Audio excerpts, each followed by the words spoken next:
15వ అధ్యాయం యొక్క పునఃసమీక్ష. వైరాగ్యము శాశ్వతమైన అశ్వత్థ వృక్షము.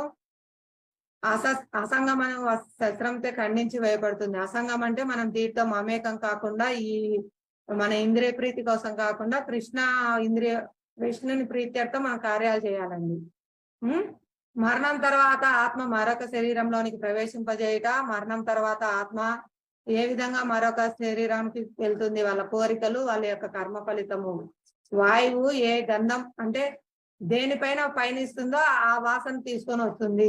మనం పయనించడం దేనిపైన పయనిస్తున్నాం? మురికాల పైన పయనిస్తున్నామా, మంచి సుగంధ పూల పైన ప్రయాణిస్తున్నామా, దాన్ని బట్టించి వాసన అనేది వస్తుంది. అలాగే మనం ఏ కర్మలు చేస్తున్నాం, మంచి కర్మలు చేస్తున్నామా అంటే భక్తి కార్యాలు చేస్తున్నామా, మన ఇంద్రియ ప్రీతి కోసం కార్యాలు చేస్తున్నామా, దాన్ని బట్టించి మనకు నెక్స్ట్ శరీరం వస్తుందండి.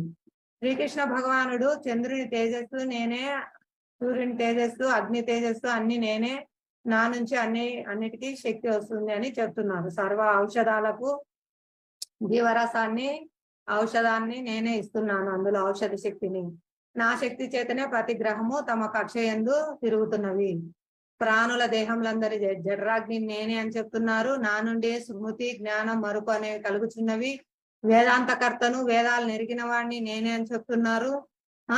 వేద సారం ఏంటండి? శ్రీకృష్ణ భగవానుడే పూర్ణ పురుషోత్తముడు అని తెలుసుకొనుట. భక్తియుక్త సేవలో మనం సంపూర్ణంగా నిమగ్నమగుట. ఇది వేదాల సారం అండి. వేదములందరి అత్యంత ఈ రహస్యము. ఇది బుద్ధిమంతుడే అర్థం చేసుకుంటారు. ఆ విధంగా అతను ప్రయత్నం చేస్తాడు, పరిపూర్ణ విజయాన్ని సాధిస్తాడు. ఇది ఈ అధ్యాయం యొక్క సారాంశం.